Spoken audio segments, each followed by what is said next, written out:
The street was quieter than usual, the last rays of sunlight slipping behind the rooftops as Sarah hurried along with her son's small hand tucked safely in hers. She carried a plastic bag of groceries, the kind she had carefully picked from the discount shelf, every item chosen with the precision of someone who had no room for waste. Her mind was already racing ahead to dinner, maybe soup with bread, something warm to fill their bellies before the night grew colder. But then, out of the corner of her eye, she saw him. An old man sat slumped against the curb, his back hunched, his coat threadbare and far too thin for the creeping chill. His face was lined with years of hardship, but it was his eyes that caught her heart, tired, hollow, and lost in a way that spoke of hunger and loneliness. People passed by without stopping, some glancing briefly, others pretending not to notice at all. Sarah slowed her steps, torn between the need to stretch her groceries for the week and the ache that grew in her chest as she looked at him. Her son tugged gently at her sleeve, his voice no louder than a whisper. "Mama, he looks hungry." The words struck her deeper than she expected. Children had a way of seeing truth so plainly, so innocently. Sarah crouched down, her bag pressing against her knees, and for a moment, she hesitated. She didn't have much, hardly enough for herself and her little boy. But then the man's hands trembled as he tried to warm them against his breath, and her decision was made before her mind could argue. "Sir," she said softly, kneeling in front of him. The old man looked up, startled, as though he hadn't expected kindness to stop at his feet. His lips parted, but no words came out. Sarah reached into her bag and pulled out a small loaf of bread, still warm from the bakery's clearance shelf. She broke it in half and held it out to him. "Please, eat. You need this more than we do." His eyes filled with tears almost instantly, the kind that spilled over without shame because they weren't born of sadness alone, but of gratitude. His frail hands shook as he accepted the bread, holding it as though it were made of gold. "Bless you," he whispered, his voice raspy and uneven. "Bless you, child." Sarah smiled faintly, her heart aching and warm all at once. Her son, standing beside her, gave the man a shy smile too, his little fingers clutching the bag tightly as though guarding what was left. For a few minutes, the noise of the world seemed to fade, the cars, the footsteps, the indifference of the crowd. It was just the three of them, a mother, her child, and a starving elder who, for that moment, no longer felt invisible. The old man chewed slowly, each bite seeming to restore a little life to his face, though his hands still trembled with weakness. Sarah stood for a moment, watching him as if deciding whether to leave, but something in her heart wouldn't let her walk away.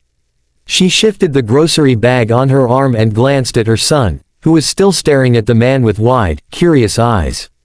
"Mama," he whispered, "can't we do more?" His innocence left no space for excuses, and Sarah knew he was right. "Come on," she said gently, extending her hand to the old man. "There's a little diner around the corner. Let me take you there." At first, he shook his head, embarrassed, ashamed perhaps, of needing so much from a stranger. "No, no, you've done enough," he murmured, his voice shaky. But Sarah wouldn't hear of it. "Please, you remind me of someone who deserves better. At least have one proper meal tonight." The man finally nodded, his pride dissolving beneath the sincerity in her voice. Slowly, with great effort, he rose to his feet, leaning slightly on Sarah's arm for balance. Her son skipped ahead, pointing toward the warm glow of the diner window just a short walk away. The bell above the door jingled as they entered, and the smell of coffee and fried food wrapped around them like a blanket. Sarah guided him into a booth, her movements gentle, almost protective. She handed him a menu, though it was clear he could barely read it through his weary eyes. Without hesitation, she ordered a hot meal, a plate of eggs, toast, and soup, and pushed a steaming cup of tea toward him once it arrived. The old man's hands curled around the cup, soaking in the warmth as though it were the most precious gift he'd ever been given. Her little boy leaned his chin on the table, watching him closely. "What's your name, mister?"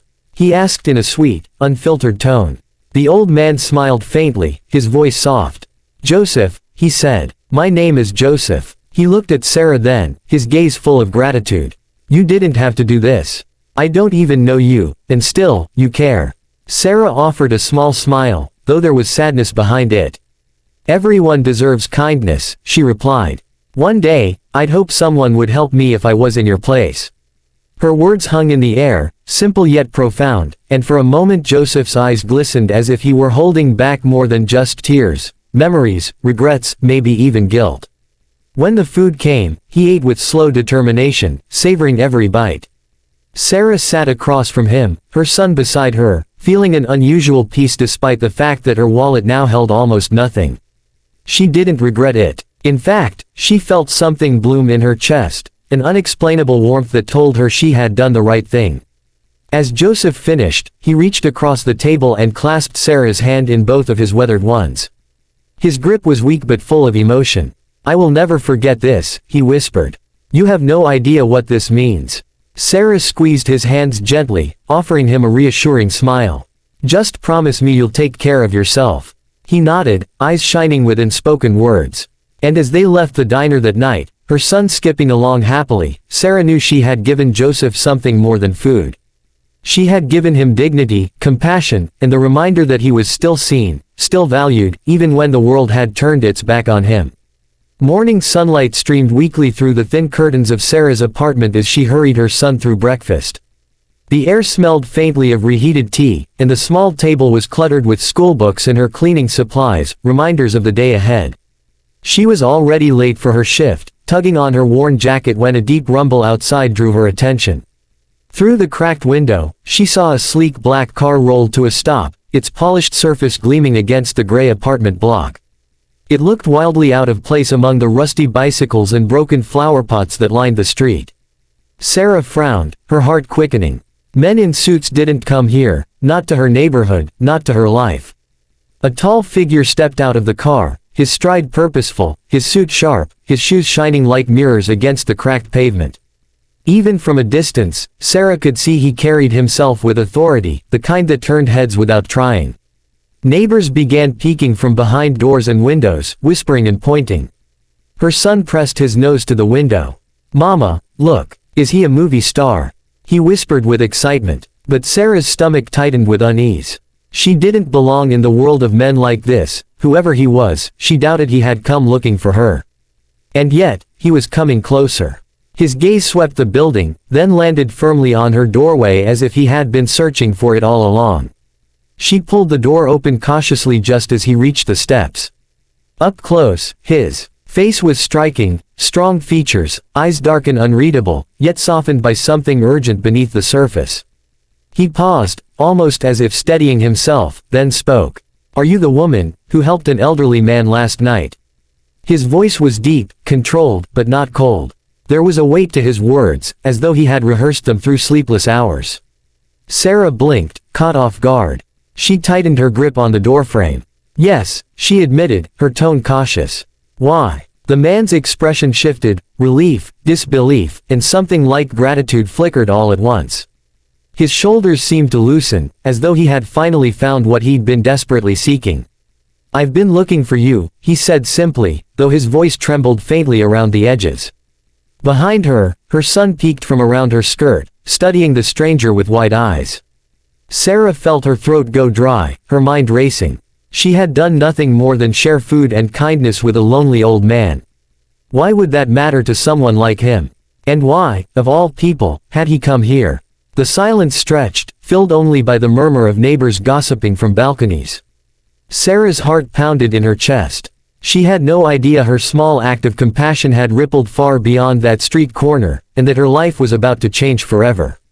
The man stood there on the worn steps of Sarah's building, his hand brushing nervously against his suit jacket as though searching for words that had waited too long to be spoken.